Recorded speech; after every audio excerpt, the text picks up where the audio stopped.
April 1959, Ralph Ginzburg's unhurried view of erotica was advertised in the opening pages of Weird Mysteries magazine.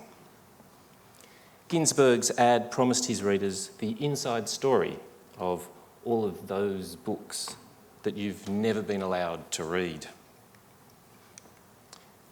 Ginzburg starts off with a series of rhetorical questions. Exactly what are those books that the world's great libraries keep behind locked doors? Why are these restricted shelves open only to a few privileged persons? What is in these books? Who wrote them? Who decides that a book should be kept under lock and key? And why, in a free society such as ours, this is written in America, shouldn't the adult reader be allowed to read the classics of erotic literature if he wants to? As you can see, the advertisement goes on to tease the readers with hints about fabulous private collections before naming 5 great libraries with restricted shelves of hush-hush volumes. I'll have a bit to say about each of these libraries tonight. These are the Vatican, the New York Public Library, the Library of Congress in Washington, DC, the British Museum and the Bibliothèque Nationale. In 1964, Gershon Legman, a very knowledgeable writer on the subject of erotica, described Ginzburg's unhurried view as massively unresearched. 2 years later, Stephen Marcus, another eminent scholar, described it as a work of immaculate ignorance, containing as little truth as is compatible with the laws of probability. A work, he says, which he read with both sadness and dismay. But as this advertisement suggests, Ginzburg didn't write for the experts, for the few privileged persons he mentions in his ad who already knew about the books in restricted shelves. And I doubt he would have cared much about what those few privileged persons thought of his book. As a result of his breathless advertising like this, Ginzburg sold 400,000 copies of his book. His leering and ignorant book being the judgment of another expert. Enough to set up shop opposite the New York Public Library and by 1962 to attract over $4 million worth of subscriptions to the spin-off enterprise, a journal called Eros, which would be about, I worked it out, it's 32 million in Australian terms today. As one of the earliest and most successful books on the subject, Ginzburg's irresponsible and unheard of view, that's Legman again, was enormously influential, so I thought it'd be a good place to start. He sets out to answer many of the questions that I hope to answer tonight about the private case. So after about 100 pages of broad brush history, Ginzburg turns to his subject, the whereabouts of the world's great collections of erotica, public and private, which he ranks according to size.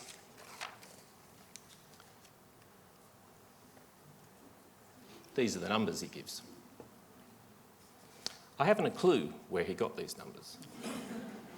He seems to have just made them up.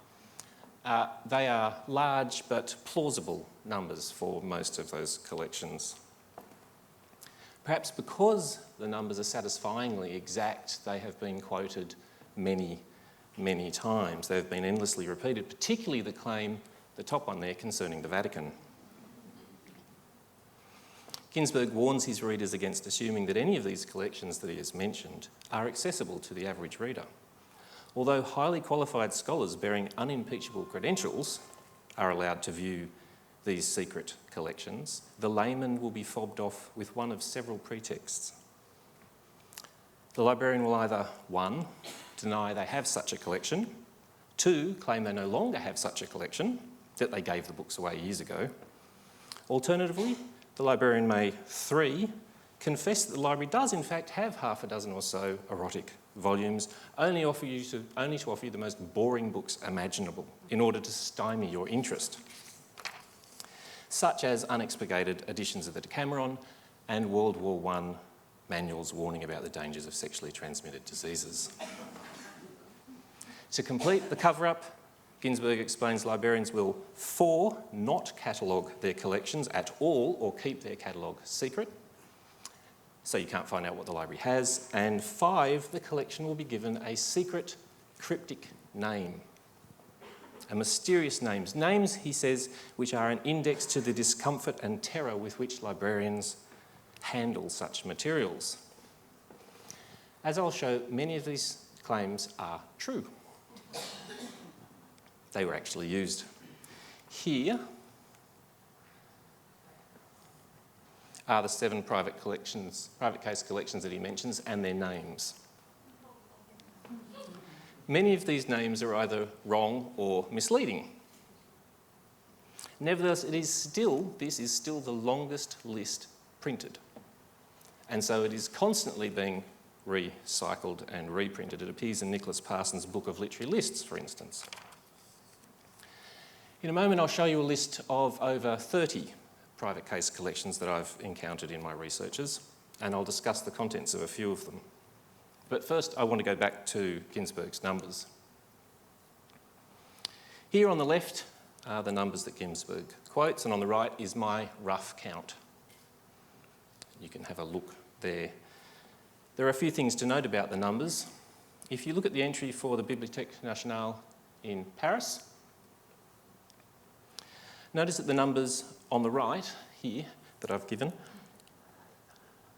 are from published catalogues. That's what the dates are for. Published catalogues of private case collections were incredibly unusual, very rare. Most libraries did in fact keep very quiet about their collections, and the Bibliothèque Nationale is very unusual in that it has a whole series of catalogues that were published of its collections, so we know exactly how many books they had through the whole of the 20th century. Only the Bibliothèque Nationale was this open about its holdings, which is part of the reason why Ginsberg's guess at their numbers isn't actually too far off. He guesses 2,500 in 1959. Notice that the numbers fall between 1913 and 1972, drops from roughly 3,850 to 1,700. That's because, like a lot of private case collections, the Bibliothèque Nationale de-accessioned a number of books from its private case collections, things that it no longer considered risque enough to need sequestering. This was quite common across all private cases. If we look at the entry for the Vatican, notice how wildly different these figures are. As I said, I haven't a clue where Ginsberg got his numbers. I think he just made them up. And I'm not sure why he thought the Vatican was awash with porn. He seems to have been the first person to argue that, although there would have been a lot of anti-Catholic propaganda prior to this, which would have suggested that there were a lot of naughty people in the Vatican. But it seems that Ginsberg is in fact responsible for this specific myth about the Vatican, that the Vatican has the world's foremost collection of erotica, as he says. Prior to Ginsberg, I can only find one scholar, who has commented on how the Enfer at the Bibliothèque Nationale may have been modelled on a similar institution at the Vatican Library. But whereas the Vatican's Enfer collection was limited to works deemed blasphemous or heterodox, i.e. which were written against Orthodox religion, works consigned to the Bibliothèque Nationale's Enfer were often indecent, obscene, or pornographic, like the Marquis de Sades, Justine from 1791. After Ginsberg, however, the absurd conspiracy theory that the Vatican has a vast, comprehensive, or even complete collection of pornography has been endlessly repeated and endlessly debunked. A single example will have to stand in for the others. In 2005, in an essay on censorship, Ilan Stavens, a distinguished professor of Latin American and Latino culture at Amherst College, one of the leading liberal arts colleges in America, refers without irony to the Vatican's very vast holdings on erotica, blasphemy and Freemasonry, among other risque topics. As you can see here, the Vatican actually had about 50 items in 1936. 1936 was when the first substantial bibliography of erotica, so a list or an account, a catalogue of erotica was published in English. The title is a long Latin title. It's usually translated as the Register of Erotic Books. Alfred Rose, who compiled it, gave a comprehensive listing of the Vatican's collections in 1930, which was when he visited. His total count amounts to 51 volumes out of over 5,000 items in his register. None of these items is particularly important. Almost all of them are in Latin, and they're held in a collection of books on the classical antiquity, period of classical antiquity. The only book in English that I can find is this one, which also happens to be held here at the State Library. And there are 3 copies of the first edition of this book held elsewhere in Australia, one at Monash University. You can also, for those of you here for Rare Book Week, it's on Abe. There are 3 copies available, and they start from $15. So for only $15, you can have a private case collection as good as the Vatican's. They're very vast collection. Okay, so this is my list of private case collections. It's not immediately obvious what the sequence is. It's roughly chronological by when it was established, starting with the UK, then the US, and sorry, I had to go over 2 slides, which is not optimal. After the US, a collection of European collections and the National Library of Australia. This list is very far from complete. There's a couple I'll mention tonight which aren't on it, and there are undoubtedly many more. Notice how some of the names are quite similar to each other. Names repeat. Here is a gathering of some of the similar titles, and I thought I'd use this list to go through tonight and discuss them as examples of private case collections and tease out some of the characteristics. We have to start with the most important one, the Bibliothèque Nationale's En Feu. En Feu can be translated as Inferno or Hell. An Inferno press mark suggests both that the book is damned and cursed, that it may have been doomed to an exile in a secret collection, that they've been relegated to a sort of book hell, reminiscent of one of the lower circles of hell. And here, for your edification, are the various circles of hell. You'll notice the second circle of hell is for lustful, so perhaps the second circle of hell. They're also likely to doom their readers, like Faustus's damned necromantic books that heap God's heavy wrath upon his head. Since the Bibliothèque Nationale's En Feu is so well known, it has been a bit of a model for others. And I don't intend to say a great deal about it. It is almost certainly the earliest private case collection, certainly the earliest significant one. And it's also probably the most significant one, or one of the 2 or 3 most significant ones for scholars of English erotica, because it contains a lot of important erotic works in English. The other 2 are obviously the British Library's private case and the gift shrink at the Bavarian State Library, which I'll mention later. So here are the 3 catalogues, not in chronological order, the 1912 one on the top left, the 1998 one beside it, and the 2 volumes of the 1978 one beneath. In the middle there you can see the advertising poster for a 2007 exhibition. The fact that it was the subject of an exhibition is quite important in itself. In terms of its influence, the Municipal Library of Lisieux, for example, which is not on my list, had un petit En Feu containing about 60 items. The catalogue of the Lisieux En Feu is now online, and it contains, as fairly commonly is the case with collections like this, books on prostitution and venereal disease, marriage guides and obstetrics, unusually books on magic, and a few works of contemporary literature. So items 32, 35 and 49 of the Lisieux list are French translations of Henry Miller's Tropic of Cancer, Tropic of Capricorn and The Rosy Crucifixion, which is probably the last book to go into it. Returning to our list, The private case collections of both the Boston Public Library and the Widener Library at Harvard University were popularly known as Inferno Collections, a translation of Enfer. The Boston Public Library Inferno was established in 1882 and was described in a newspaper article of 1894, making it the earliest collection described in English by almost 2 decades. So a very important collection. In New England, a watch and ward society acted as a quasi-vigilante police force from the 1880s through to the 1950s. The watch and ward societies would initiate obscenity charges against publishers and force libraries to remove books from their shelves. These are sort of a descendant of the 18th century societies for the reformation of manners and the societies for the suppression of vice, which got going in the early 19th century. Because of the success of these societies, books banned in Boston became a bit of a thing. In fact, it was a badge of pride for some publishers that their book had been banned in Boston.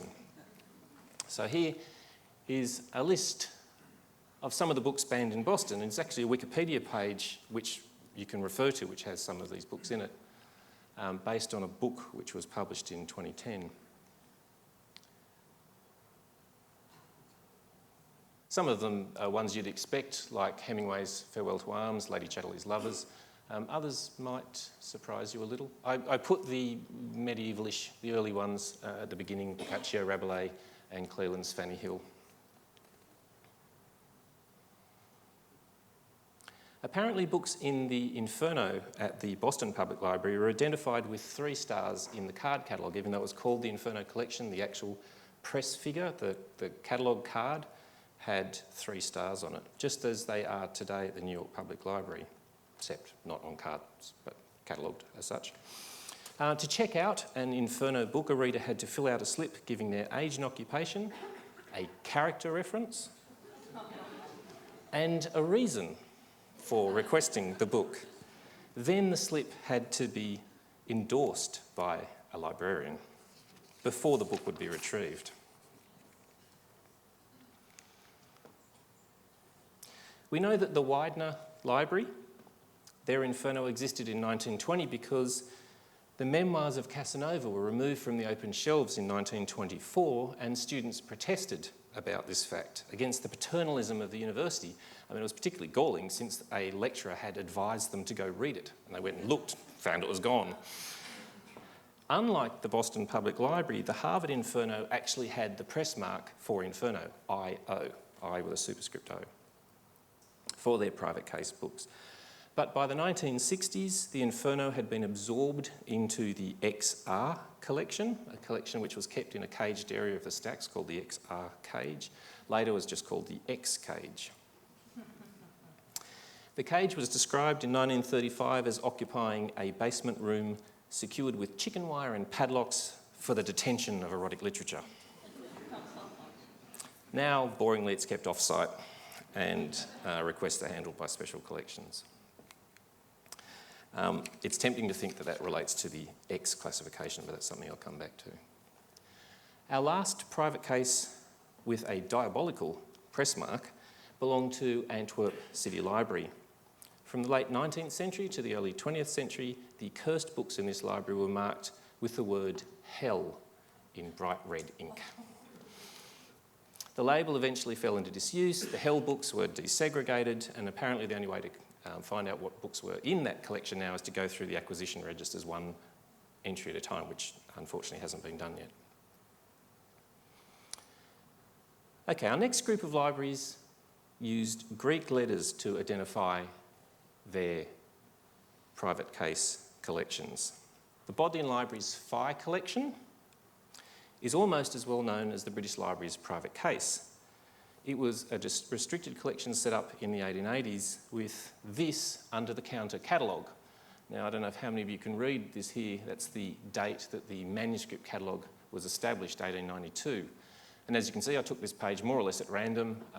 Entries were filled in. It was one of those libraries where a press, a bookcase, had a name. Each shelf would have a letter as you went down, and then each book would have a number along that shelf. So as they moved books in and out of the collection, they had to manually alter the catalogue. So that's the original catalogue for the collection. I chose a single volume off this page, which is Balzac's Droll Stories. As you can see in my header here, it was originally in the general collection. It was moved after 1874 when it was published, so after they acquired it, because the Bodleian was a copyright library, which meant to establish a copyright to a book, you had to submit a certain number of copies of that book to libraries, the British Library, the Bodleian Library, Cambridge, Edinburgh, Dublin, which meant they received a lot of books they wouldn't necessarily have ordered for themselves. So this had gone into their general collection, and it was moved from their general collection to their Phi collection by 1927, and sometime after that it's been moved back into their general collection. That's the current press figure for it. Just thought it would be useful for you to see an example. The library didn't try very hard, the Bodleian, to hide the fact that it had a private case collection. It is mentioned in the staff manuals from 1914 onwards, and in 1933 it was well enough known for the writer Dorothy L. Sayers to have a character describe it in one of her books. The character says, "A Phi book is a book deemed by Bodlei's librarian to be of an indelicate nature, and catalogued accordingly by some dead and gone humorist under the Greek letter Phi." Greek letterpress marks are quite common at the Bodleian Library, but nobody knows why the private case was given the Phi press mark in particular. The usual suggestion is that it's a pun, that the Greek Phi, P-H-I, when pronounced in Oxford English, sounds like Phi, F-I-E. And Phi, I went to the OED for the definition. Phi is an exclamation expressing disgust or indignant reproach, an imitation of the sound instinctively made on perceiving a bad smell, apparently. So, Phi. Another possibility, which I personally prefer, which I think is more plausible, is that Phi stands in for the Greek, is the first letter of the Greek word philia, for love, and therefore that these are a collection of erotic works. In the 18th century, we know that James Boswell, the famous diarist, used the Greek letter Phi to designate a Mrs. Love in his journals, who he had illicit liaisons with. So that's my theory. If we go back to our collection, you'll see the private case at the Library of Congress and the University of California are or were called the Delta Collections. The claim for the University of California rests on a single bland statement from 1944, and I can't find anything to substantiate it. But according to a recent scholar, the Library of Congress's Delta collection goes back to at least 1920 and may go back to the 1880s, though it wasn't named the Delta collection until 1936. The collection was broken up and desegregated, typically, in the 1960s, but in 1962 we know that it contained about 1,600 items. Identifiable in the catalogue today are about 1,000 of those 1,600 items. It's worth pausing for a moment over this figure, this 1962 figure of 1,600 items. We know that in 1958, 5,000 items were impounded by New York Customs and postal authorities and sent to the Library of Congress. And in the same year, we know that a further 50 crates, unnumbered, of erotic literature were seized in a single raid and sent to the Library of Congress. That's just 2 taken from one year. Of the tens of thousands of books that were sent to the Library of Congress, only a tiny number were kept as samples or in order to provide evidence for court cases, exhibits for court cases. The rest were destroyed. On 23 May 1963 alone, we know that 123 burn bags of Delta books were sent to the incinerators. The librarian responsible lamented that he couldn't destroy all of the seized books, that he had to wait while subject librarians went through the seized books to see if there was anything they wanted to keep, picked over the material. This is an example of one of the few books in the Delta collection, saved from the furnace. Modern Marriage and Birth Control by Edward F. Griffith. The first Australian edition from 1946, published by Dymocks in Sydney. That's the delta symbol at the centre at the left. This is the Library of Congress's catalogue. If you are interested, you could do a search yourself, and search will bring up responses like this one. And that is a recent article on the Delta collection. I thought I'd show it because typically they've become much more open about the collection that they once had and have become interested in the history of the collection. There's been a series of articles, particularly since the Bibliothèque Nationale's exhibition. The author of the 1944 article I mentioned before comments that the name, the Delta collection, has caused no small degree of eyebrow lifting amongst Freudians. This is because the Greek uppercase letter delta is a triangle, but primarily, since Annaeus Nin's Delta of Venus, it has been associated with the Delta of Venus. Delta has become synonymous with the Mons Veneris, or the Mount of Venus, which may be called the pubic delta, the pubic triangle.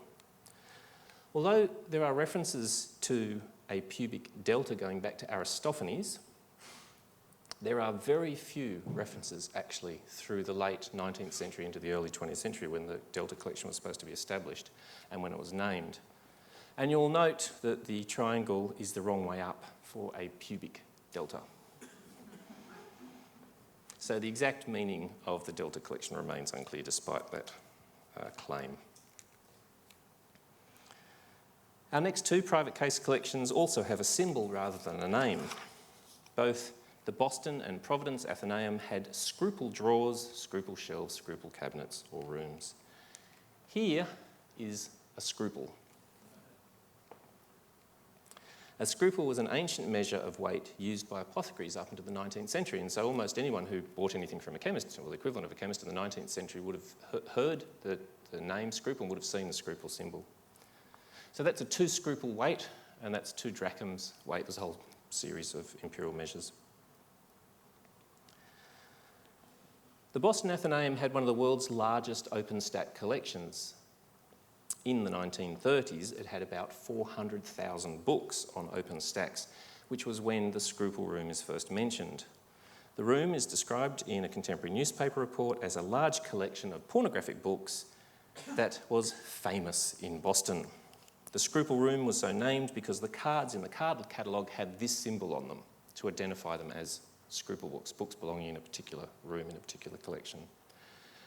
To draw books from these shelves, the reporter of the time wrote, one must go to the librarian and boldly name the book, which suggests that it was openly catalogued in the card catalogue. It was easy to go through the card catalogue and find books. You might go looking for Fanny Hill, for instance, see if they had a copy. Then you would have to boldly go to the librarian and ask for it, unlike the Phi collection and the Delta collection, which didn't openly catalogue their books. In the late 1950s, Walter Whitehill, the new director of the Athenaeum, complained that his library has an unjustified reputation for owning a great collection of pornography. This myth arose, he says, from the squeamishness of some of my predecessors who locked up works like the novels of Zola. He explains that sometime before he arrived at the Athenaeum, which was in 1946, the library trustees had already removed the English language books from the Scruple shelves. Whitehill, he says, restored Zola and the other French works to circulation and abolished the Scruple classification. Nevertheless, the myth continued in the popular imagination. He goes on to give an anecdote. When a lewd fellow appeared one day, inventing a specious reason for wishing to see the Scruple Room, I wasted a couple of hours in showing him through it. I bored him to desperation by showing him old Bibles, 17th century law books, thousands of colonial tracts, and much else that he did not want to see.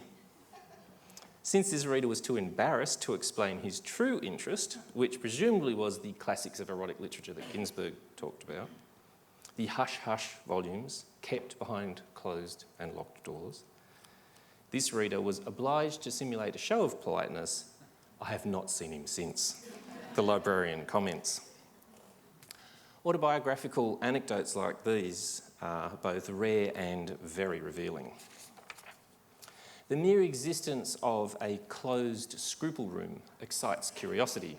speculation, since only the brave, the brazen, will go to the librarian and boldly name the book. Even after the books had been desegregated, even after he thought it was appropriate to get rid of the Scruple collection, Whitehall punishes any reader who shows interest in those books, thereby supporting the myth of a large collection of unimaginably pornographic books, which the librarians still aren't admitting to having. The Providence Athenaeum, by contrast, was a small library with fewer than 60,000 volumes in 1910 when the formidable Miss Clara Mowry started working there. Until her retirement in 1968, Mowry acted as primary censor for the Providence Athenaeum. Apparently, she was known and feared by all. From 1922, it took her a while to get started, she banished all the disreputable books to what she called the sewer. These books were at first kept in a drawer under the circulation desk, but as the numbers grew, as they do, they were moved to a shelf in the closed stacks. The Scruple shelf survived until 1971, a few years after she left, when the board voted to scrupulously and without fanfare desegregate and redistribute the books. You sense their relief that she'd gone. When the books finally appeared on the open shelves, there were two formal complaints, both to the effect that it was terribly inconvenient that all the best books were now spread throughout the library.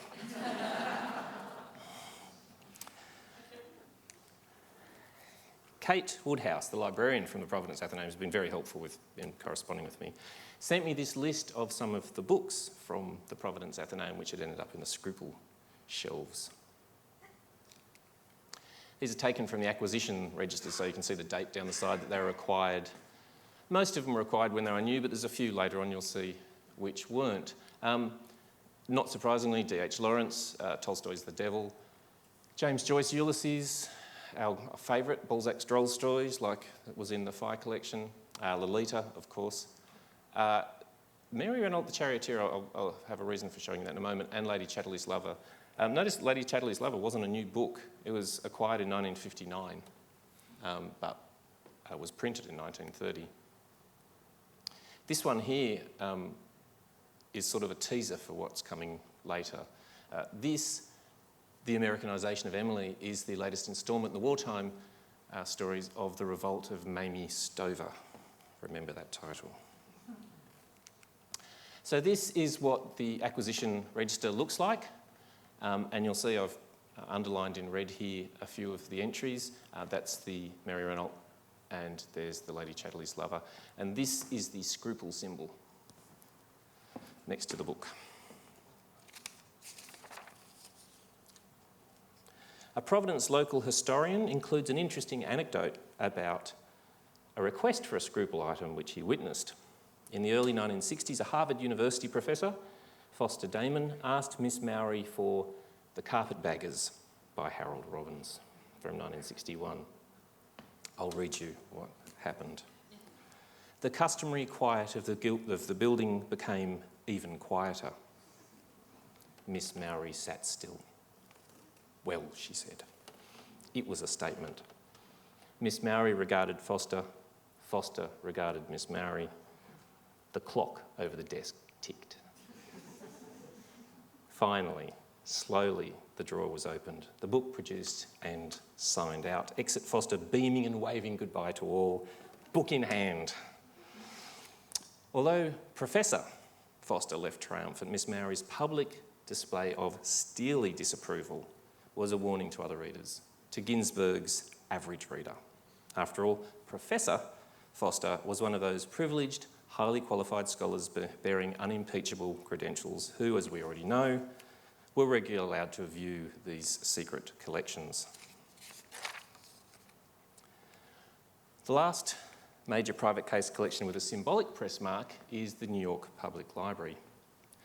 It's not clear when the 3-star or triple asterisk collection was started, but in 1955 it appears in the classification schedules for the reference section. That volume explains there are 3 cages. So there's the 3-star cage of pornography and erotica, the 6 cage on prostitution and other areas of sex, and then there's the 8 cage, which is nearly 3 cage, but not quite, which they still didn't want to put in the general stacks.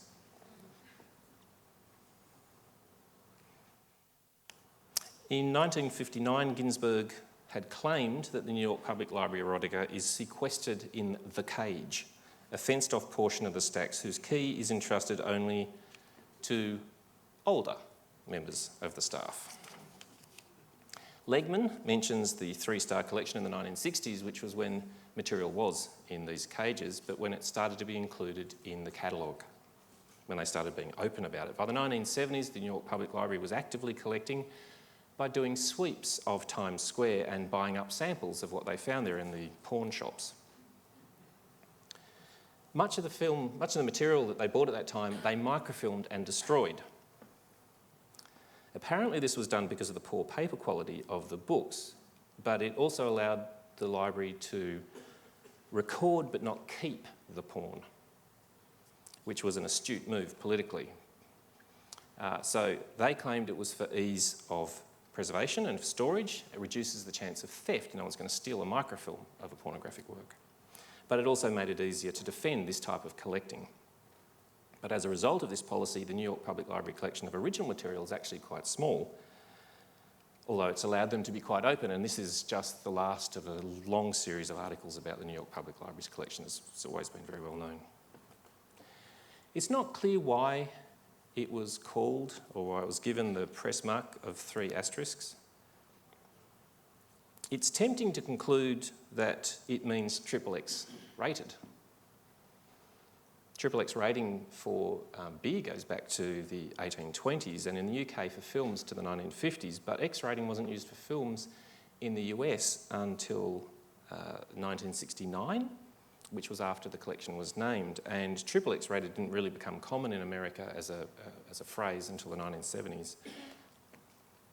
Also, if we return to this list, remember that the Boston Public Library had used 3 stars, although it was called the Inferno Collection. They used 3 stars back in 1882, long before film was thought of. There's another theory, it's one which I favour, which is that it's an ellipsis. From at least the 17th century, 3 asterisks were used to indicate an omitted obscenity. Just as now we use 3 full stops to indicate a gap in a quote from a sentence, or 4 stops if it goes over a sentence. When the Boston Inferno was established, to avoid the charge of obscenity, almost all sexual details were omitted from books, whether they be from Loeb classics or serial fiction in magazines, and the omitted material was almost always represented as, in brackets, 3 asterisks. So it's possible that the 3-star collection represents the usually omitted obscene material. I haven't got any evidence to back that up, I just like the theory. Okay, so I've grouped the Widener Library with the New York Public Library's Inferno only because both kept their private case collections in cages and referred to their collection as cages. One of the collection names that I wasn't able to confirm until Wednesday, when the librarian concerned got back to me, thankfully, and so one which isn't on my list in this section is another cage collection, the New York Academy of Medicine's delightfully named Sex Cage. Rather foolishly, I tried Googling sex cage. It's not a search for the faint-hearted. I didn't find anything of use, but what I did find was this image, which might be an 18th century sex cage. Maybe. They're certainly having a lot of fun. When I contacted the library about their sex cage, I discovered they had recently uncovered, as in the last couple of months, recently uncovered the original card file for over 1,000 items which had been in their restricted collection. But there appears to have been more than 1,500 items which they can find on their computer catalogue. Arlene Shaner, the librarian, explained the old classification scheme and press marks used at the Academy of Medicine and the restrictions on material, which I've laid out here. It's rather complicated. Basically, the section on human generation had a series of subsections, each with different restrictions on it.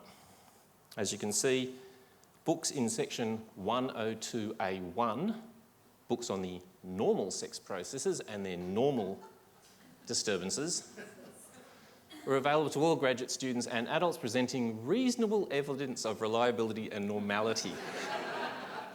Reasonable evidence of normality.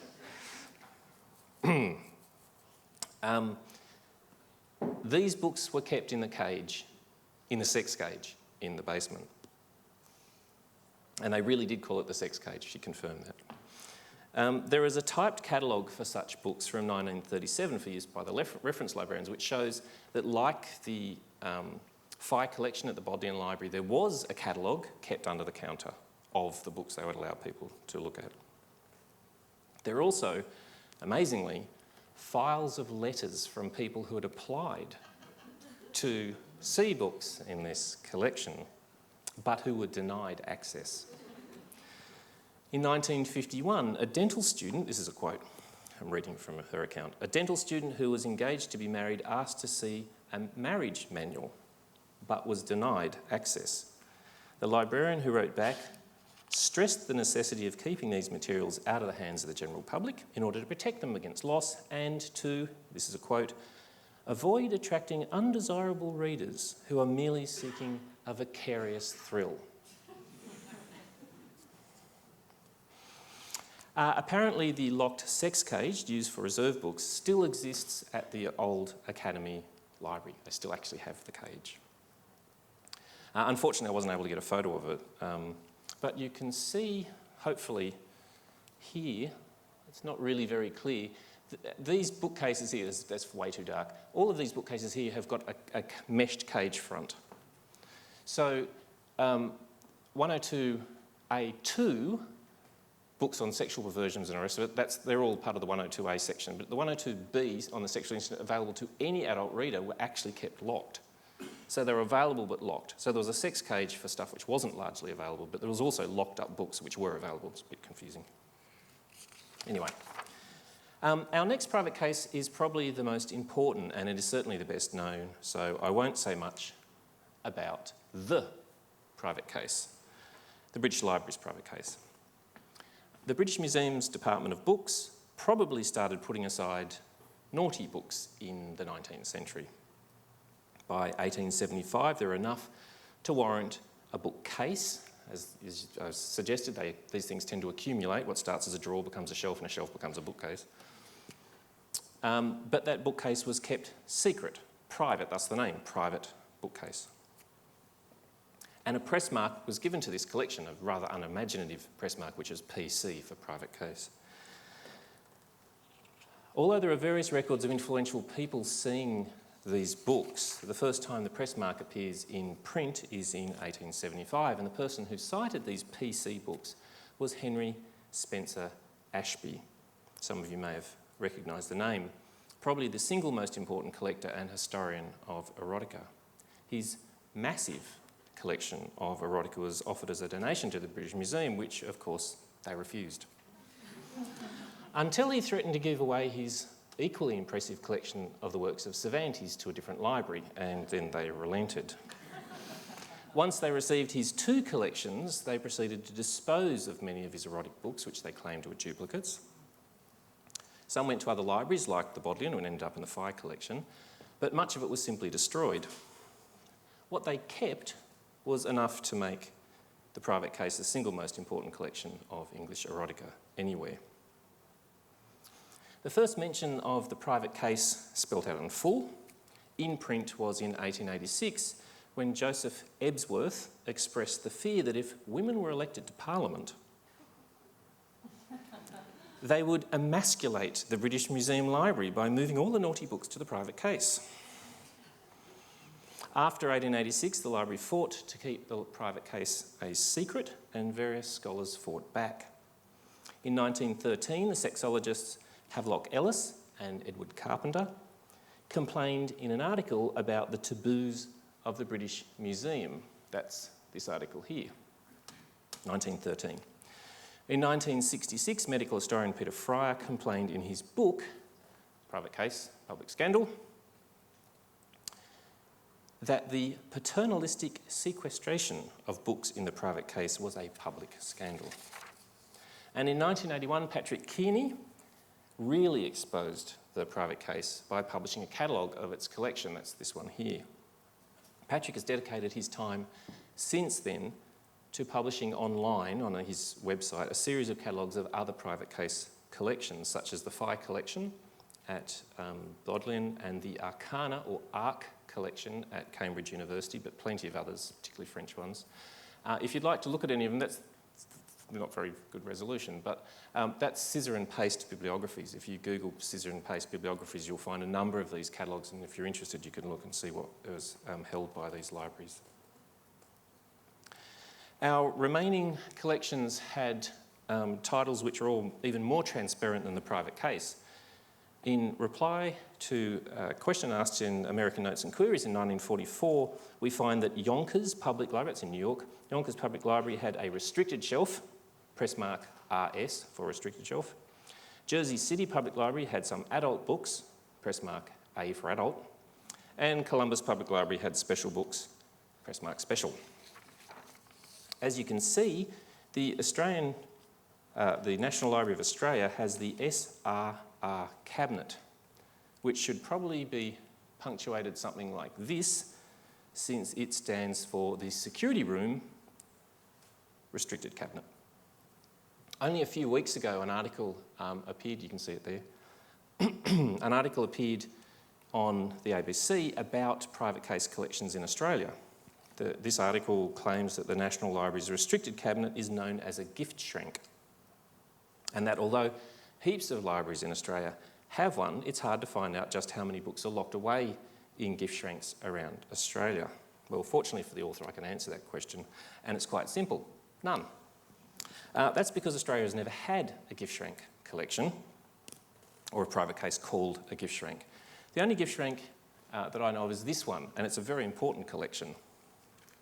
This is the Bavarian State Library collection. In its fourth remota, which is Latin for remote or removed collections, there is a section of erotica, remota 4 in particular, which has some of the most important works in English ever, as far as erotica is concerned. That's the first edition of Fanny Hill, Memoirs of Woman of Pleasure, for instance. And they've got about 4 or 5 different editions of Harris's list of Covent Garden ladies. The Bavarian State Library's gift shrink, which translates delightfully as poison cabinet, is not anywhere near as well known as it ought to be. That is a 2002 catalogue. That's 5 years before the Bibliothèque Nationale did their exhibition. That's an exhibition catalogue. There isn't a single copy held in any public collection in Australia, for instance. That's my copy. Although the Enfer catalogue is held by both this library and Melbourne University. Not only is the National Library of Australia's restricted cabinet not a gift shrink, it contains almost no erotica whatever, and in that sense it's quite important. That's because most of the books in it, like a lot of modern sequestered collections, contain defamatory, misleading or dangerous books, books that the courts have deemed to be defamatory and therefore prohibit libraries from actually making available to the public, like unauthorised biographies of Eddie Obeid and Schapelle Corby, guides to euthanasia, like Nitschke's Peaceful Pill Handbook, and guides on how to commit crimes or to commit, make explosives, that sort of thing, anarchist cookbook. You can search like you can for the Library of Congress. You can search the National Library catalogue, using the SRR cabinet as a search term for the press figure. And you can find about 70 or 80 books, and you can flick through them and see for yourself. You will find, that's the entry for Nitschke's Peaceful Pill down the bottom there, you'll find that it's in the collection, but what is not in the collection, interestingly, is Love Me Sailor, the famously banned book, Australian banned book, which is in their general collection. And since it's a since, like the State Library, it's a book that you have to call for. That's not unusual, but it is fairly typical of a modern library in that a lot of the books which were previously banned are now in open collections. There is not a single book in a locked cabinet in the National Library of Australia because of taste and decency and offence, as the author suggests here, which you'll be pleased to know. Probably this is because whatever private case the National Library once had has long since been desegregated. Unfortunately, I wasn't able to get a reply in time, but if you look through the catalogue, you'll notice that almost every book in it is from the last 15 years, which is extremely unlikely to be the case if that was the original private case collection. Okay, my final example is the private case collection here at the State Library. For at least 60 years, the Chief Librarian had jurisdiction over a collection of vulnerable books. That's how it was described, the vulnerable books. These books were housed behind a locked grille in the annulus of the domed reading room. What is an annulus? I didn't know. Apparently this is the annulus. You will have seen in the main reading room views into the old area of the annulus. The annulus is Latin for ring, and it is the ring of rooms that circled the dome reading room. As you can see here, there were 3 floors of them, and there are a series of cast iron staircases. Apparently it was somewhat of a warren, so imagine something Name of the Rose-ish. And here are some of the books which were hidden away. As you can see, there's your payoff, Mimi Stover. See, it was in this private case collection as well. A mix of highbrow and lowbrow. D.H. Lawrence, Lady Chatterley's Lover, Salinger's The Catcher in the Rye. Jack Lindsay's translation of Daphnis and Chloe, the erotic lesbian pastorals of Daphnis and Chloe. It contained works by Edward Carpenter and Havelock Ellis, who are the ones who complained about the British Library's private case collection, Mary Stopes and Alfred Kinsey, of course. But it also contained Henry Spencer Ashby's bibliography of the books in his collection, which ultimately ended up in the British Library's private case, and it's fairly typical in that regard. When Patrick Keeney published his bibliography of the contents of the private case collection, the first thing the British librarians did is put it in the private case to stop anyone reading it and finding out what was in. It was very self-referential. I have to say it's great that these books have been preserved as a collection. Great and unusual. You may have gathered by now how unusual it is. It's great that they've been preserved as a collection. I'd like to congratulate the State Library here for doing so. Many of the collections have been broken up and lost. And although it is a relatively modest collection, it is a really important one in that it gives us an insight into Melbourne culture in the 20th century, which would otherwise be lost. By the way, this symbol here, bottom right, is the one which was used as a press mark, not on all of them, but on many of the private case books here at the State Library. I don't know if any of you recognise this symbol. It's a symbol used by alchemists for distilled vinegar. I don't know what the significance of that is. Hopefully one of you guys can work it out. If we return to Ginsberg's list of private case collections, you can see that I've talked about all of them, but I haven't mentioned, unfortunately, the Armed Forces Medical Library's cherry case, named after the cherry wood that it was made of, but still fun, and the Brooklyn Public Library's treasure room. I also didn't get to mention the morgue at the New York Society Library, which I would love to have talked about, or the Gemmet collection at the Royal Library in Copenhagen. Gemmet meaning something like hiding place. Nevertheless, I hope I have sketched out something of the range and purpose of private case collections and answered most of the questions that Ginsberg poses here. Between advertisements for, I hope you can see, Joe Widener's free introductory power-packed muscle building course and the 48 most exciting photographs of Brigitte Bardot from films made in Europe, which were banned and forbidden in this country. Thank you.